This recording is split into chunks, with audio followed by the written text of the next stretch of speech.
Почитувани, добро вечер. Добре дојдовте на уште едно предавање на Рускиот центар. Прво оваа година. Вечерашната тема е Сталинградската битка. Имено в четврток веќе на 2 февруари се навршуваат 80 години од завршувањето на една од најголемите и најстрашни битки во Втората светска војна, а тоа е Сталинградската битка. Ќе се обидам накратко да ви ја представам, да ви го представам текот на битката, со што е можно по интересни информации. Имено офанзивата на југ летото 1942 година беше сосема неочекувана за советското раководство. Постоеше опасност да падне од германска контрола не само Сталинград, ами и целиот јужен дел на земјата. По тешкиот пораз кај Москва на крајот од 1941 година, германците беа принудени да ги преиспитаат принципите на војување против Советскиот сојуз. Веќе не можеше да се зборува за истовремена офанзива по должината на целиот советско-германски фронт, како што тоа, впрочем, функционираше на почетокот на операцијата Барбароса. Требаше да се избере еден приоритетен правец на напад и изборот падна токму на југот. Според планот Сино, дефиниран од Хитлер на 5 април 1942 година, Верхмахтот требаше да се пробија на територијата на источна Украина до најбогатите советски нафтени наоѓалишта на Кавказ, од каде што имено се доаѓаше на 70% од нафтата произведена за Советскиот сојуз, односно за Црвената армија. Нивното освојување ќе овозможеше буквално да се стопира Црвената армија и целосно да се покријат потребите на германската индустрија, која во тоа време веќе почна да доживува дефицит од оваа суровина. Походот за нафта не можеше да се реализира без сигурно поставување на крилата на фронтот. Германските сили мораат да излезат на реките Дон и на реката Дон и на реката Волга, каде што можеа да формираат силна одбрана. Имено Сталинград во овој одбранен систем требаше да игра клучна улога. Освен тоа, освојувањето на овој голем индустријски центар и сообраќајни јазол ќе овозможеше целосно да се отсече Кавказот од централните региони на Советскиот сојуз. Советското раководство немаше информации за тоа каде и кога германците ќе го изведат следниот напад. Имено генералот Симеон Штеменко од оперативната управа на генералштабот вели, цитирам, Сталин разгледуваше различни варианти на непријателските действија, но тој сметаше дека во секој случај целта на операциите на Верхмахтот и општиот правец на нивната офанзива ќе биде Москва. Германската разузнавачка служба на секој начин го подкрепуваше ова уверување, па дури успешно изведе операцијата Кремљ, која го дезинформираше раководството на Советскиот сојуз за престојниот напад. Ситуацијата на јужното крило на Советско-германскиот фронт за Црвената армија практично стана значително посложена по неуспешниот опит на советските сили да го ослободат Харков во мај 1942 година. Советската армија при тоа претрпе големи загуби од 270.000 мртви, ранети и заробени. Сепак, врховната команда во Москва и понатаму не се решаваше да се префрли големи резерви од западниот фронт на југ. Таа не ја промени својата одлука, дури никога на 19 јуни силите на противвоздушната одбрана на линијата на фронтот го собори авионот на началникот на оперативното оделение на германската 23-та Цинковска дивизија, мајорот Рајхел, и кога во рацете на советската армија падна практично дел од планот Сино. На крај на 28 јуни, по масовни воздушни и артилериски подготовки, германската армиска група Вајс неочекувано за советските сили удри по просторот меѓу двете армии на Бријанскиот фронт и пробивајќи нивната одбрана, се упати кон Стари Аскол и Воронеж. 2 дена подоцна, 6-та армија на генералот Паулус успешно ги проби позициите на југозападниот фронт.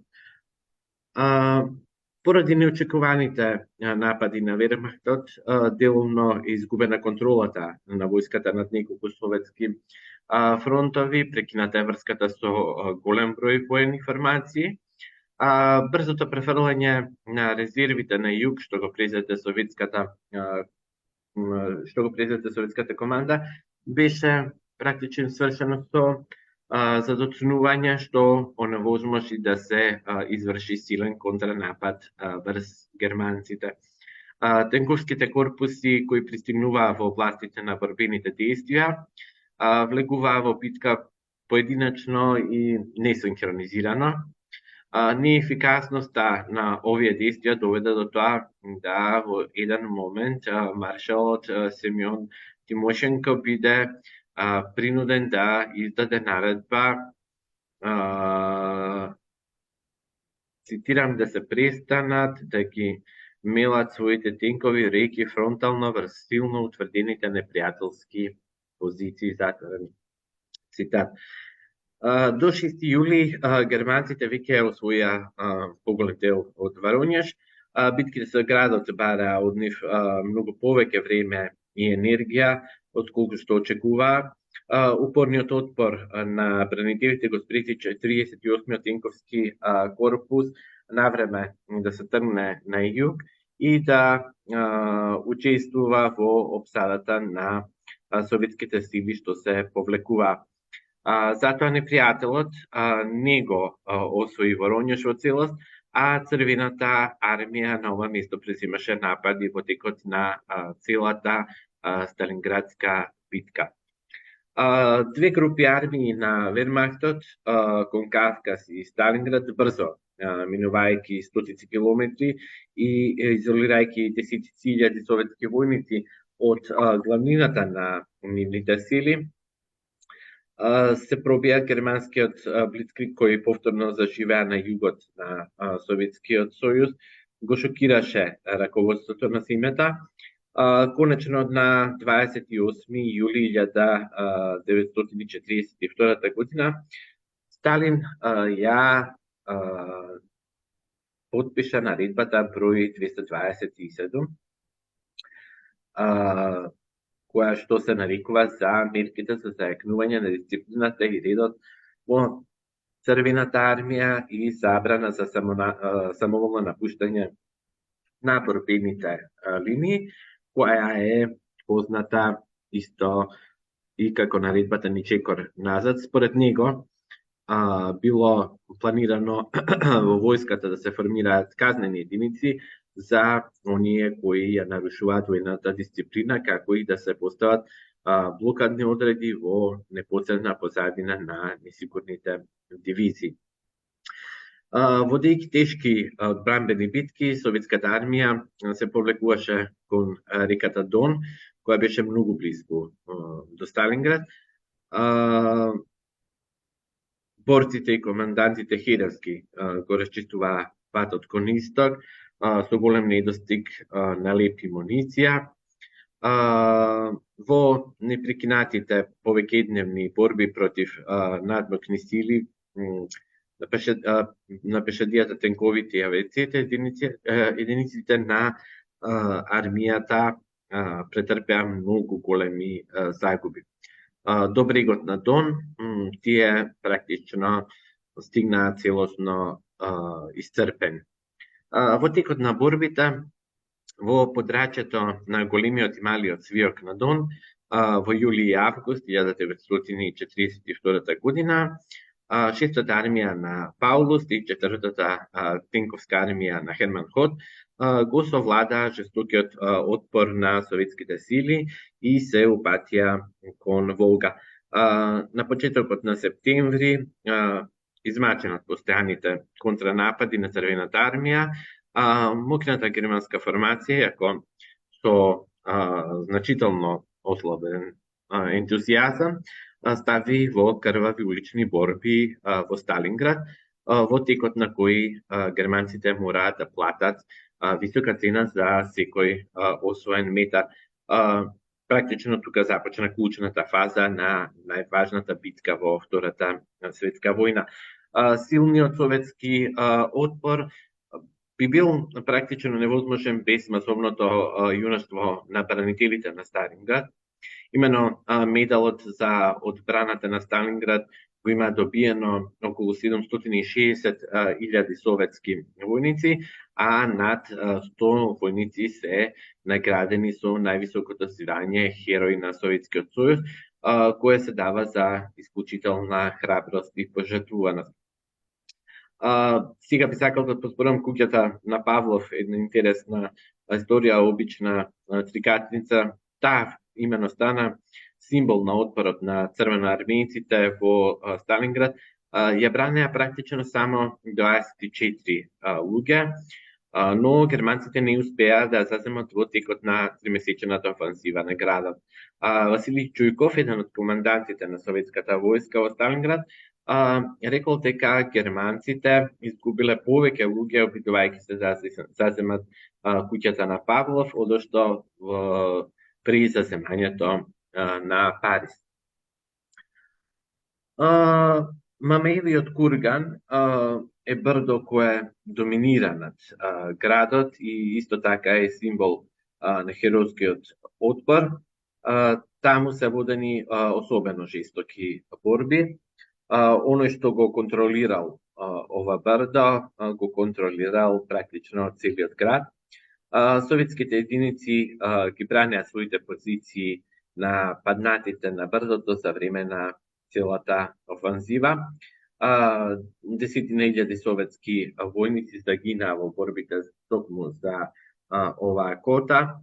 По борбата излезе дека на Мамеевиот курган има од 500 до 1250 келери на 1 квадратен метар.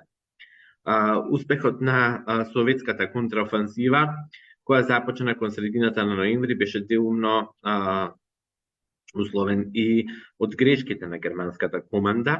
Прва грешка е тоа што Вермахтот го процени својот високо го процени, односно го прецени својот потенцијал и што се обиде истовремено да изврши две офанзиви. Едната на Кавказ со цел да ја заземе азербејџанската нафта, а втората на Сталинград. Така, практично, германците ги различија своите сили. Во ноември германците направи уште една грешка. Во обид да го заземат Сталинград, тие ги растигнаа своите позиции на крилата на 100 километри, кога практично видоа дека по нивната офанзива Црвената армија нема доволно ресурси за да даде отпор.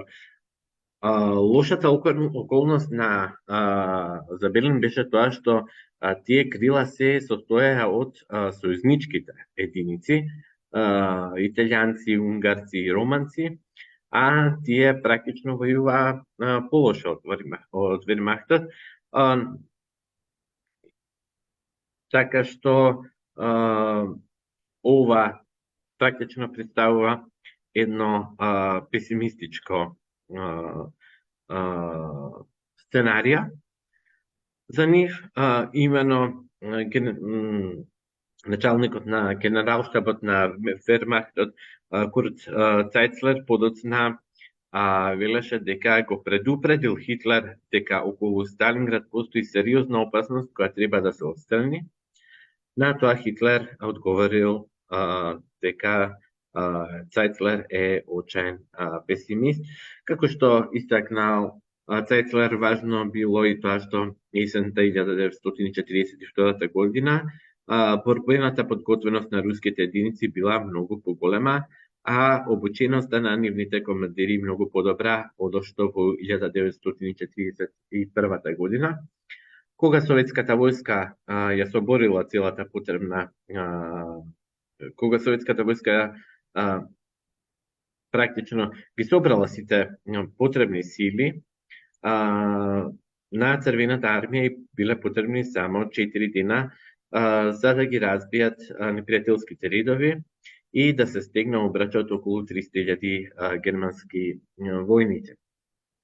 Сталинградската битка, меѓу другото, во историјата е прикажана како една од најстрашните битки во текот на Втората светска војна, каде што и од руска и од германска страна загинале огромен број војници. Борбите биле толку жестоки и сурови, што практично горела реално дури и самата земја. Зборувавме за мамејевиот курган.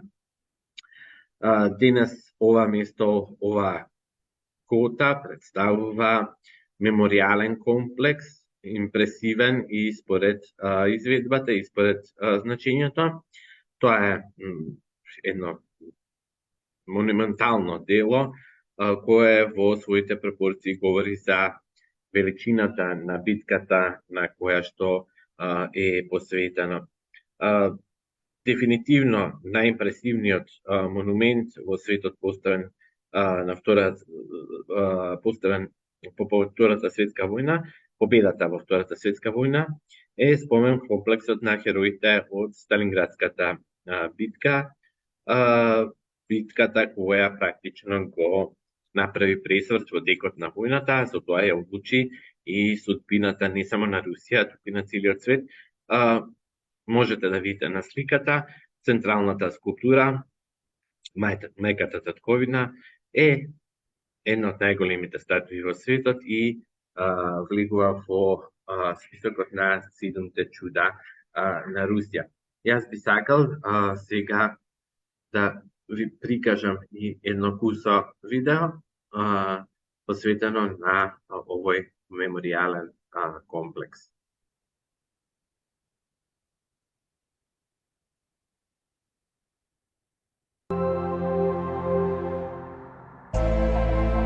«200 дней, как один. 200 ночей, как одна. Мамаев курган. Высота 102.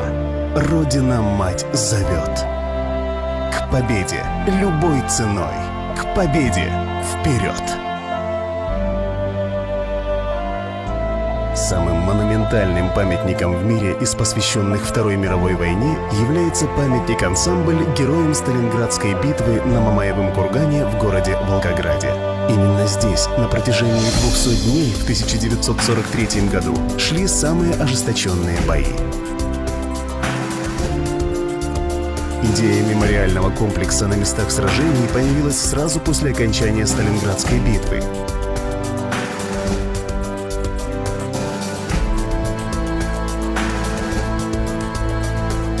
Строительство началось только в 1957 году и длилось 8 лет. Композиционный центр комплекса — статуя «Родина-мать зовет». Она является аллегорическим образом Родины, зовущей своих сыновей на бой с врагом. Сталин лично выбирал автора. Им стал скульптор Евгений Вучетич. Сложнейшие расчеты устойчивости конструкции делал доктор технических наук Никитин. Вес статуи — 8000 тонн. Высота статуи — 85 метров. Она выше статуи Свободы в Нью-Йорке — 46 метров и статуи Христа Искупителя в Рио-де-Жанейро — 38 метров. Статуя «Родина-мать зовет» занесена в Книгу рекордов Гиннесса как самая большая на тот момент скульптура-статуя в мире. А с 2008 года комплекс является одним из 7 чудес России и находится под охраной ЮНЕСКО.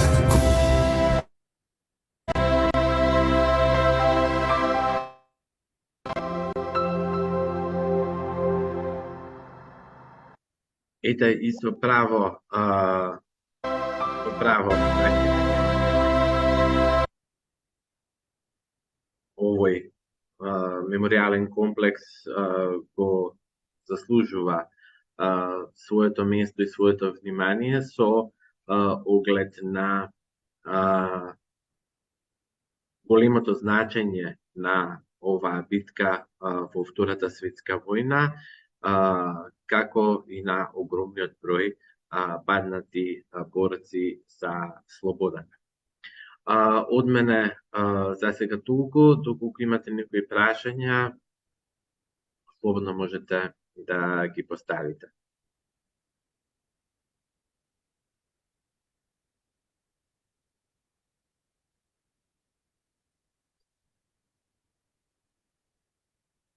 Добро, еве. Ви благодариме. И јас ви благодарам за вечерашното присуство. Рускиот центар и понатаму продолжува со своите предавања. Следајте ја нашата страница на Facebook за да дознаете што следно ви подготвуваме. Ви благодариме и вам, Габриела. Имајте убава вечер и исто така убав викенд. До гледање.